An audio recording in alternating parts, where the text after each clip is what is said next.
guys, I'm Kiani and welcome back to my YouTube channel. So, today's video is going to be about my top 5 anime. Yes, my top 5. And this was already a hard enough video to make considering I've watched probably over 30 different animes. So, this was a very difficult list to put together. Let's get started. So, my first pick for my top 5 anime, and this is not in any order, this is just my top 5. I'm not even going to put two bad against each other, okay? So, first pick is going to be Naruto. I had to go with Naruto because literally it was my first anime that I ever watched. And my boy is literally the king of believe it, okay? The reason why I love Naruto so much is because he literally had the odds stacked against him and never once thought, maybe I should just like give up. Literally never crossed his mind. And of course, that's unrealistic to some, but to me, I love that part of anime in general, but especially Naruto. I mean, he kind of seems like the poster boy for never giving up, believing in yourself, not letting people count you out, beating the odds.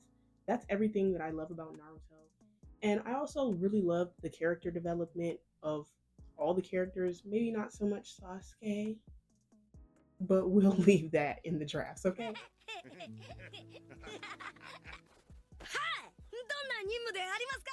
Number 2, My Hero Academia. Chef's kiss. I love My Hero Academia. And it's kind of the opposite of Naruto in the sense of the main character believing themselves and never counting themselves out. You know, we love a crybaby. Maybe we don't love it. Some might say that Deku crying and being a crybaby hero is annoying. I personally think it's just real. I have cried on the way to work. He has cried on the way to work. I just feel like that is so realistic, but he also does overcome all of those challenges. I also like the character development amongst all the characters, especially Bakugo. He did some work. I commend that man.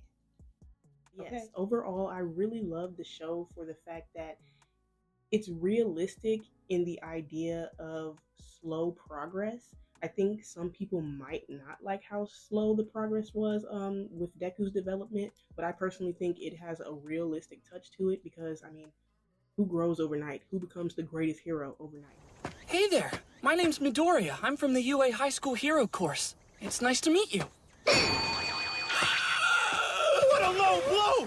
You fiend of Number a child! 3 is JoJo's Bizarre Adventures. I just recently got into JoJo's Bizarre Adventures, and I honestly don't know what took me so long. My sister actually recommended this to me a long time ago, but I finally watched it with her recently.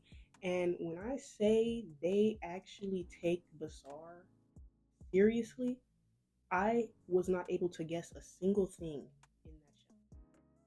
Everything is actually bizarre. Like I cannot stress that enough. I don't even know how to explain. I don't even know how to explain. And I really like the idea of um, getting a new cycle, like a new JoJo.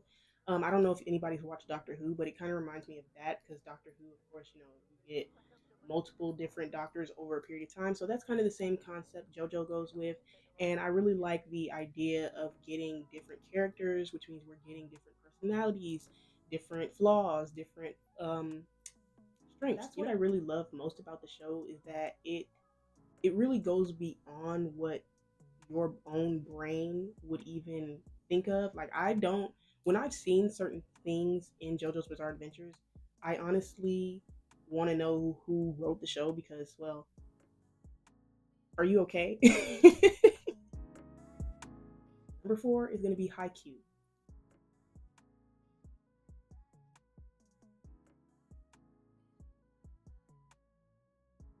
The reason why I love Haikyuu so much is because Haikyuu will convince somebody who can't even coordinate their hand with a ball that they can go out there and win an entire volleyball game. Complete delusion, okay?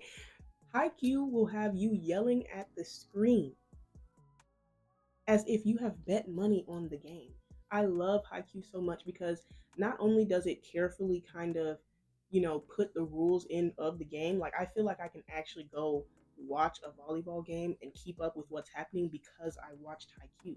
I'm not even sure how they did that, but they did it well.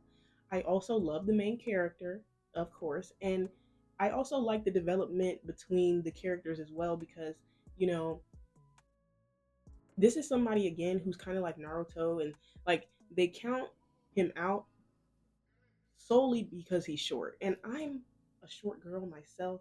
IQ sparked something in me that I didn't know was there. I actually think I might like sports.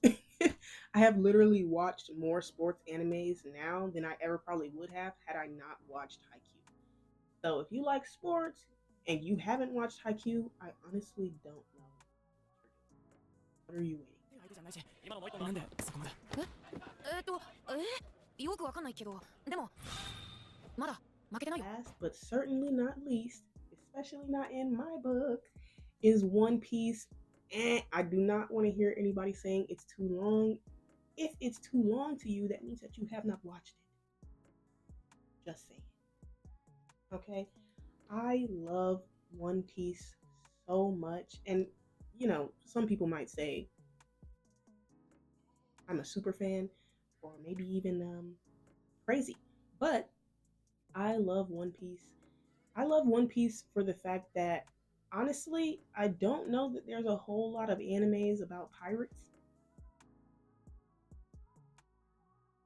But I honestly don't think I need any more animes about pirates because this is the one. Luffy is this goofy character, and I'm talking about goofy in a way where you might not think he's thinking, but he is.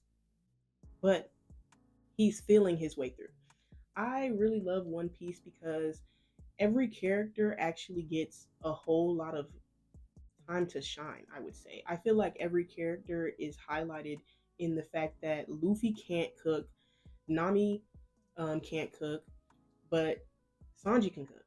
You know, Zoro can't tell no directions for nothing. Okay, please, you will get lost following this man. But Nami, she got it. I really love the dynamic amongst the characters and how they work so well together. And honestly, I feel like I don't even care if the One Piece is real or not. I honestly I don't know what it is.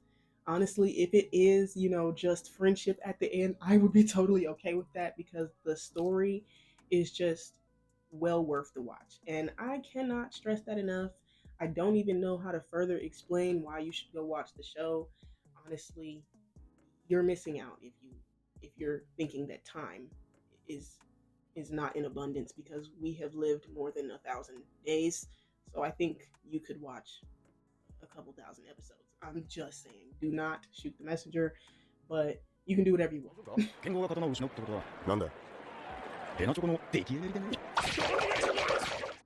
All right, guys. So that was the end of my list. Now, just to piggyback off of everything that I said, some people might say, "Oh, you didn't talk about graphics and blah blah blah." I'm not that girl. If you want like technical details about why I like the shows, you're not gonna get them. You're gonna have to find somebody else. I'm talking about how I feel when I watch the shows, and I really, really love anime for the fact that there's not a whole lot of opportunity for you to be pessimistic in anime. Like, yes, you're gonna get losses. They're gonna lose fights. They're gonna lose the games in Haikyuu and things like that. But somehow, in the end, you still feel hopeful about your situation. And I'd also like to say that specifically One Piece has so many real world examples. And when I look at One Piece and I see that there is like rubber men like Luffy and, um, you know, people who can turn into dragons, I think, my life might not be that hard. There's no Kaido, swarming above Atlanta right now, telling me I've got to go put in some work as a slave. My biggest problems are regular people. So I think anime does a really good those real world things and making you look at them and say, you know what, actually, I think I can do it. All right, guys, that's my top 5. Hopefully, you guys liked it. Let me know what your top 5 anime are. Is one of your top 5 on this list? And what should I watch next? Let me know. Bye.